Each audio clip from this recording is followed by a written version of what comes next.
English address, The Spider's Bite. Candidate for the degree of Doctor of Philosophy, Zhang He.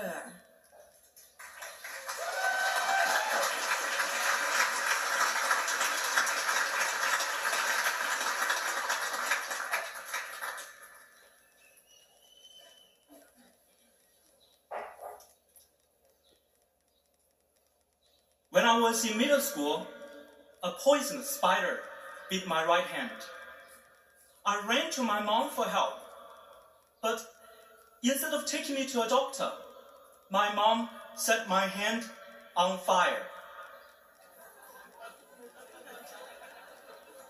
After wrapping my hand with several layers of cotton, then soaking it in wine, she put a chopstick into my mouth and ignited the cotton. Heat quickly penetrated the cotton and began to roast my hand. The searing pain made me want to scream, but the chopstick prevented it. All I could do was watch my hand burn.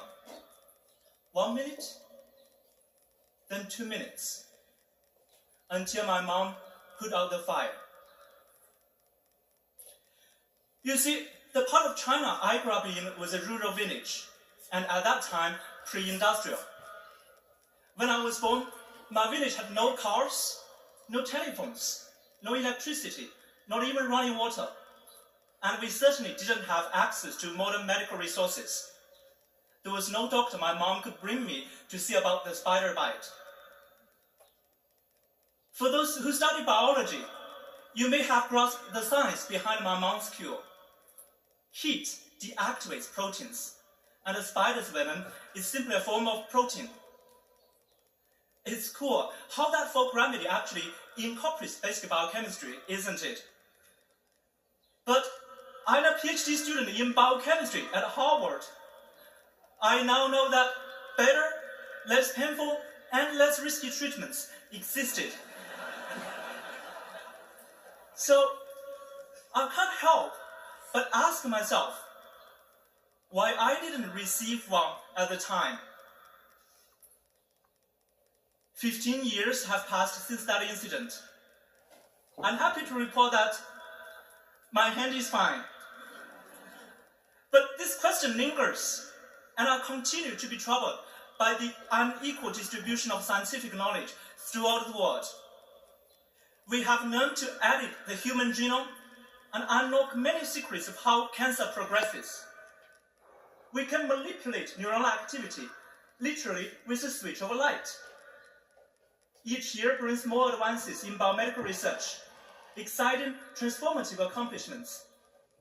Yet, despite the knowledge we have amassed, we haven't been so successful in deploying it to where it's needed most.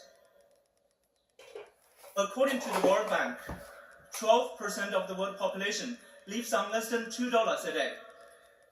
Malnutrition kills more than 3 million children annually. 300 million people are afflicted by malaria globally. All over the world, we constantly see these problems of poverty, illness, and lack of resources impeding the flow of scientific information.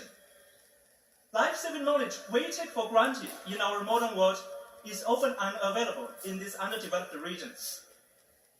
And so, in far too many places, people are still essentially trying to cure a spider bite with fire.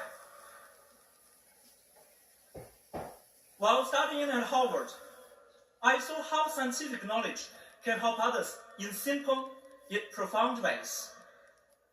The bird flu pandemic in the 2000s looked to my village like a spell cast by demons. Our folk medicine didn't even have half measures to offer. What's more, farmers didn't know the difference between common cold and flu. They didn't understand that the flu was much more lethal than common cold. Most were also unaware that the virus could transmit across different animal species. So when I realized that simple hygiene practices like separating different animal species could help contain the spread of disease, and that I could help make this knowledge available to my village, that was my first aha moment as a budding scientist. But it was more than that. It was also a vital inflection point of my own ethical development, my own self-understanding as a member of the global community. Harvard dares us to dream big, to aspire to change the world. Here on this commencement day, we are probably thinking of the grand destinations and big adventures that await us. As for me, I'm also thinking of the farmers in my village. My experience here reminds me how important it is for researchers to communicate our knowledge to those who need it. Because by using the science we already have, we could probably bring my village and thousands like it into the world you and I take for granted every day. And that's an impact every one of us can make.